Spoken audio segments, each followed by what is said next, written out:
అందరికీ నమస్కారం. ప్రస్తుతం కువైట్లోని సోషల్ మీడియాలో కొన్ని వైరస్ కేసులు నమోదయ్యాయని చెప్పి వార్తలు వస్తున్నాయి. ఈ నేపథ్యంలో కువైట్ ఆరోగ్య మంత్రిత్వ శాఖ కీలక ప్రకటన చేసింది.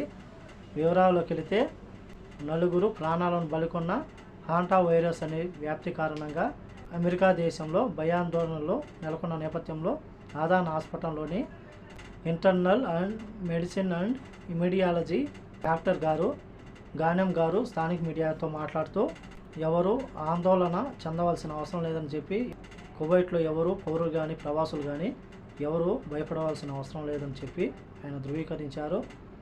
ఇంటికాడి నుంచైనా లేదంటే ఇక్కడి నుంచైనా ప్రయాణించేటప్పుడు చాలా జాగ్రత్తగా ఉండండి, ఎందుకంటే కువైట్ పూర్తిగా దూరంగా ఉందని చెప్పి ఎవరు ఆందోళన చెందవద్దని చెప్పి ఆయన ధృవీకరించారు. అలాగే ఆయన మాట్లాడుతూ హాంటా వైరస్ అనేది ఒక ప్రమాదకరమైన వైరస్ అని చెప్పేసి ఇది ఎలుకలలో విస్తృతంగా వ్యాపిస్తూ ఉంది.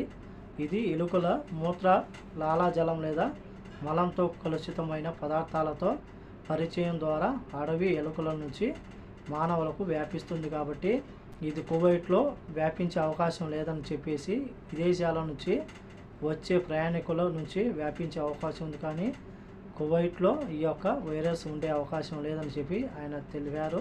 ఇది వ్యక్తి నుంచి మరొక వ్యక్తికి సంక్రమించదని చెప్పి ఆయన తెలిపారు. ప్రపంచ స్థాయిలో వైరస్ పట్ల జాగ్రత్తగా ఉండాలని చెప్పి అమెరికన్ ఆరోగ్య శాఖ అధికారులు అత్యవసర హెచ్చరికలు జారీ చేశారు. అరిజోనా రాష్ట్రంలోని department of health services Hanta వైరస్లు సంఖ్యలో పెరిగినట్లు తెలిపింది. ఈ సంవత్సరం ప్రారంభం నుంచి హాంటా వైరస్ పల్మనారీ సిండ్రోమ్ యొక్క 7 కేసులు, అరిజోనాలో 3 మరణాలు నిర్ధారించబడ్డాయని చెప్పి మరియు కాలిఫోర్నియాలో 1 మరణంతో సహా 2 కేసులు నిర్ధారించబడ్డాయని చెప్పి ఆరోగ్య శాఖ అధికారులు మాట్లాడుతూ అత్యంత తీవ్రమైన మరియు కొన్నిసార్లు ప్రాణాంతకమైన శ్వాసకోశ వ్యాధి హాంటా వైరస్ వల్ల వస్తుందని చెప్పి ఇన్ఫెక్షన్ యొక్క ప్రధాన లక్షణాలు జ్వరం, తలనొప్పి మరియు కండరాల నొప్పి. ఇవి త్వరగా శ్వాస తీసుకోవడంలో కష్టతరం చేస్తాయని చెప్పి ఎలుకలు ఎప్పుడు కనిపించినా సరే ఎలుకల కార్యకలాపాలు ఉన్న నైరుతి అమెరికాలోని అనేక ప్రాంతాలలో ఈ యొక్క వైరస్ ఉండవచ్చని చెప్పి డాక్టర్లు అంచనా వేస్తున్నారు. ప్రస్తుతానికి కువైట్లో ఎటువంటి కేసులు లేవని చెప్పేసి ఎవరు భయపడాల్సిన అవసరం లేదు తెలపడం జరిగింది.